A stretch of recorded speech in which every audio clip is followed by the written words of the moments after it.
Good morning mga ka-J. So ngayon mga ka-J ay puntahan natin ang Cloud9 360 view sa Antipolo, Rizal. So mula dito sa Bikutan mga ka-J ay mag-travel pa tayo ng kulang-kulang isang oras bago natin marating ang Cloud9 360 view sa Antipolo. So nauna na pala ang ating mga kasamahan mga ka-J at nasa Lakeshore na sila nag-antay sa atin. So malapit na tayo dito sa Lakeshore at sana di sila nainip kantay dahil mahigit isang oras din ata tayo na late. Ayun na nga mga ka-J at nainip na ata ang ating mga kasama. So sa C6 na lang sila magantay sa atin. Grabe mga ka-J, sobrang ganda ng daan dito. Maganda dito pag walang angkas sa top speed. 100 plus yung takbo natin.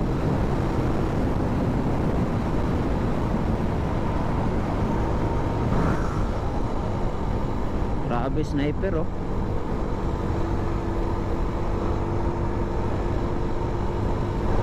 Ayan mga ka-J, hirap na kami. Nakita ko na ang aking dalawang kasama. Itong daklik na dalawa, bibilis to magpatakbo. Mag racing to mamaya sa Marilaki sigurado. Si Kuya Jipoy TV nasa unahan natin at si Bro Marque nandito sa gitna. Itong may angkas na chicks.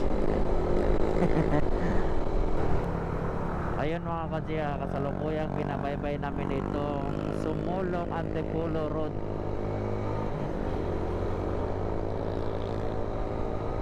Nasa bungad na Antipolo tayo mga ka-J at medyo malapit na tayo sa Cloud9. Ayun mga ka-J, so paakyat na tayo dito sa Antipolo. So kung napapansin nyo mga ka-J, ang daming nagbabike dito. Ang ganda nila tingnan. Ayan na, parang mas marami pa yung bike dito sa nakamotor mga ka-J oh. Wow. Stig. Ayan, nagpagitna pa yung isa.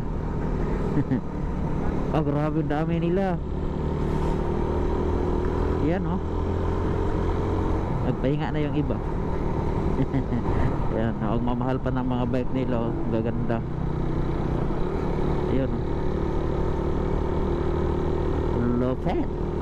Ayan oh, ang ganda ng bike niya oh. Oh grabe, daming nakabike dito mga ka-J. Grabing ganda ng sunset oh.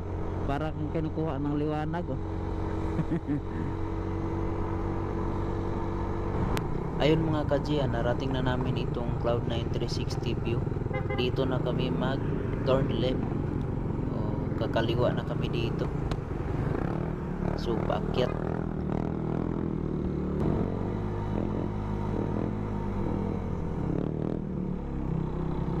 Grabe. Uy.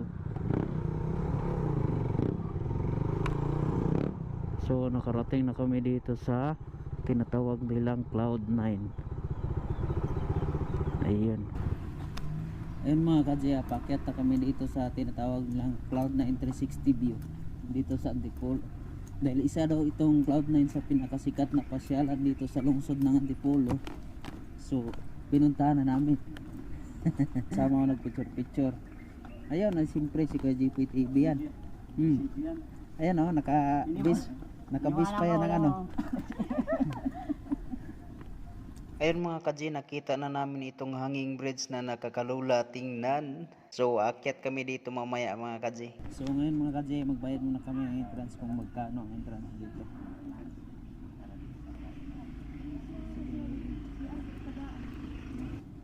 Sabi nila, pag pumunta ka sa Cloud9, mawawala yung stress mo. Tingnan natin kung mawawala yung stress natin. Ayun mga ka-J, 100 pesos per head ang entrance nila dito. So di ka na magsisi sa 100 pesos mo dahil makita mo ang overlooking dito sa Cloud9 360 view. So guys, bago kayo umili sa bago kayo umakyat sa may taas ng Cloud9, kailangan mo natin umili dito para Di tayo kapag. Hindi mo tayo. At ito na nga yung overlooking view dito sa Cloud9 mga ka-G. Grabe, sobrang ganda ng mga tanawin dito. Legit talaga na Cloud9 mga ka-G dahil kitang-kita mo yung mga naglalakihang cloud sa itaas ng langit. So aakyat na sana kami ng hanging bridge mga ka-G. Sabi ni Kuya Guard, museum first daw muna. So ngayon ay dito kami sa museum at tumingin-tingin kami ng mga sinaunang gamit. At nandito pa yung mga espada ni Magellan at armor ni Magellan mga ka-G. So ito yung mga sinaunang kagamitan nila dito na mga souvenir. Grabe, sobrang dami. Kunti lang i-video ko mga ka-G, baka bawal eh.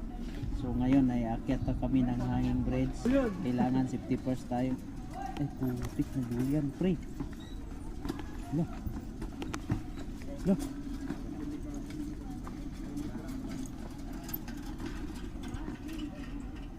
Amo ka dyan.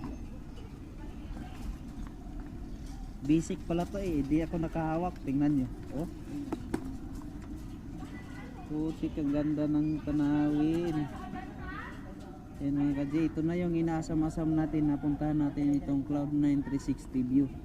At naranasan na natin dumaan dito sa hanging bridge na nagduyan. Ano bro Jipoy, kaya pa? Kaya basic. Third time. Pag bumaliktad ba no?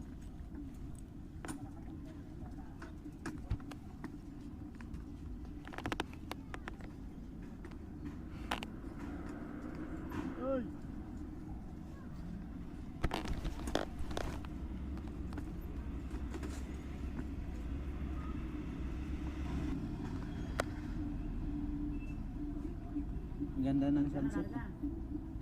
Grabe mga ka-J, first time kong dumaan sa mga ganitong hanging bridge na sobrang taas. Nakakatakot tingnan sa baba o baka biglang bumaliktad yung hanging bridge. Ayan o, grabe, nakakalula. Pero solid naman yung mga tanawin dito mga ka-J. Di ka magsasawang balik-balikan dito pag ikaw ay lakwatsera. Puntahan nyo na itong Cloud9 360 view dito sa Antipolo mga ka-J. Sobrang ganda dito, overlooking. Ayan o, tingnan nyo naman, sobrang ganda ng mga tanawin mga ka-J. Yan lang po ang videos natin today mga ka-J. Maraming salamat po.